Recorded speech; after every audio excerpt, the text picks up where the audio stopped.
Y hoy vamos a hablar de un incidente que se conoció ayer y que ha generado una enorme polémica y que requiere de algún grado de conocimiento jurídico que estoy seguro ustedes van a entender muy fácilmente.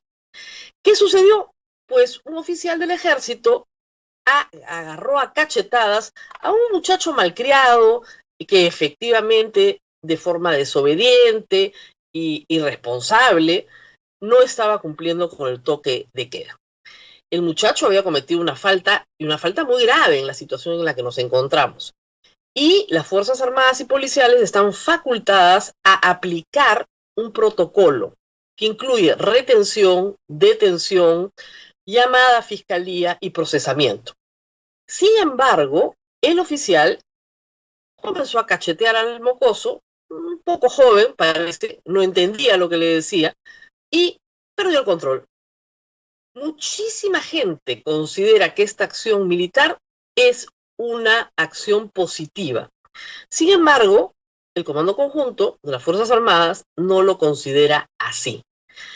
Yo quiero explicar cuáles son las razones jurídicas por las cuales las Fuerzas Armadas no pueden golpear físicamente a nadie. Vamos por partes y cucharadas. Les voy a leer el artículo 137 de la Constitución. Esa Constitución que tanto hemos usado en estos meses y durante este gobierno que hoy cumple 2 años. Estado de emergencia y estado de sitio. Artículo 137. El presidente de la República, con acuerdo del Consejo de Ministros, puede decretar por plazo determinado, en este caso son 15 días, en todo el territorio nacional o en parte de él, en este caso es en todo el territorio nacional, y dando cuenta al Congreso, que ya existe, o a la Comisión Permanente, los estados de excepción que en este artículo se contemplan. Y se contemplan dos: estado de emergencia y estado de sitio. Concentrémonos en el estado de emergencia. Estado de emergencia, en caso de perturbación de la paz o del orden interno, no es el caso. Catástrofe, no es el caso. O graves circunstancias que afectan la vida de la nación. Este es el caso. Estamos en una grave circunstancia que afecta la vida de la nación. En esta eventualidad puede restringirse o suspenderse el ejercicio de los derechos constitucionales relativos a la libertad y seguridad personales, la inviolabilidad de domicilio, la libertad de reunión y la libertad de tránsito en el territorio, comprendidos en todos los artículos señalados de la Constitución. En ninguna circunstancia se puede desterrar a nadie. El plazo de emergencia no excede los 60 días y es prorrogable por otro decreto supremo. ¿Qué derecho suspende el estado de emergencia o restringe? Tránsito, reunión, seguridad personal e inviolabilidad del domicilio. Nada más. Es decir, la policía y las Fuerzas Armadas no están facultadas durante el toque de queda para tirar a matar, por si acaso. Se los explico desde ahora. Hay gente que cree que sí. La policía puede detener a las personas sin mandamiento motivado del juez. Detener inmediatamente. Pero estamos encerrados viviendo en una situación tensa. Y la mayoría de los peruanos que ha participado ayer en redes cree que toda solución a un acto de violencia, porque es un acto de violencia e irresponsabilidad no acatar un toque de queda, tiene que ser respondido con una violencia mayor. Que toda solución a un conflicto tiene que ser violenta. Eso dice mucho de nosotros como sociedad.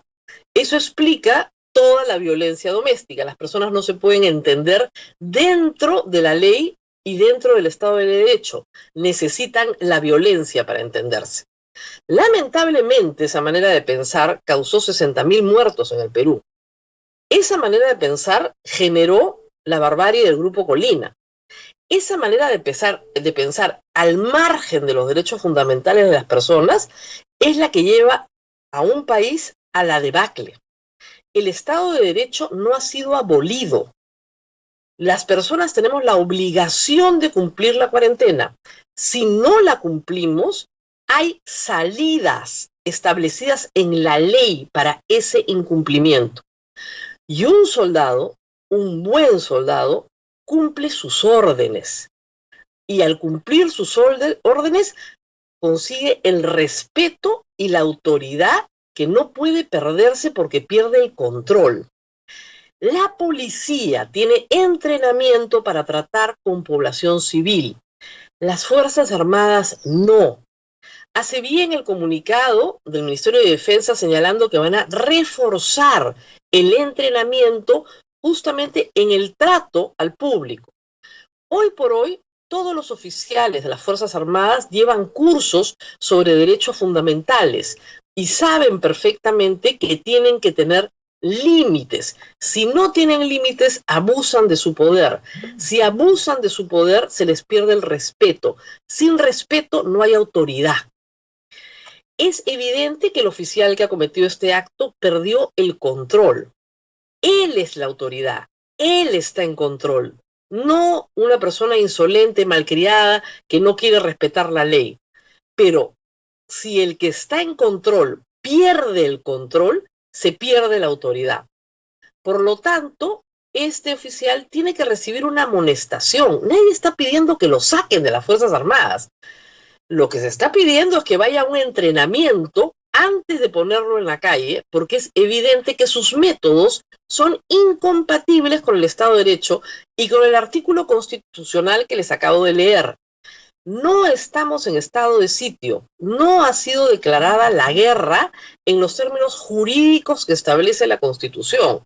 En un término metafórico le hemos declarado la guerra a un virus, pero no le hemos declarado la guerra a un enemigo de una potencia extranjera. Entonces se tiene que entender la diferencia. Creo que el público de RTV es lo suficientemente culto para entender que no se puede cruzar la línea de la violencia. En el momento en que se cruza la línea de la violencia, se justifica todo.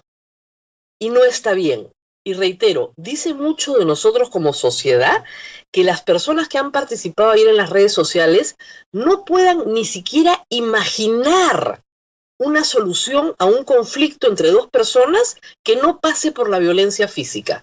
No pueden ni siquiera imaginar que existe la retención, la detención, el procesamiento. Eso no lo pueden imaginar.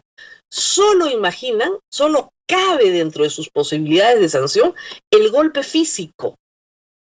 Y si es así, reitero, esto explica la cantidad de niños golpeados que hay en el Perú, la cantidad de mujeres golpeadas que hay en el Perú, porque estas personas son incapaces de verbalizar para resolver el conflicto y de esa manera solucionar y traer paz social. Felicito a las Fuerzas Armadas por el gran trabajo que están haciendo dentro del marco de la Constitución y el respeto de los derechos de todas las personas. Y felicito que hagan un esfuerzo en reforzar una parte del entrenamiento que no es común dentro de las Fuerzas Armadas y que hagan cumplir las órdenes que han impartido. Las Fuerzas Armadas trabajan con orden, con protocolos. Un buen soldado obedece sus órdenes. Sus órdenes no son golpear a la gente. Sus órdenes son retener, detener, aislar, llevar, ¿no es cierto?, a una comisaría, entregar a fiscalía si corresponde, procesar si corresponde. Eso es lo que hay que hacer. Eso es lo que lamentablemente no se hizo muchas veces en el pasado y que llevó incluso al presidente de la República, que hoy cumple 2 años en el mandato, a decir que no quería usar la frase toque de queda, aunque es un toque de queda, porque traía recuerdos de tiempos muy malos y muy funestos para el Perú. Luchemos con disciplina contra el virus, pero de la mano de las Fuerzas Armadas y de la mano del Estado de Derecho. No hay ninguna incompatibilidad, por el contrario, eso tiene que ser el norte que nos guíe.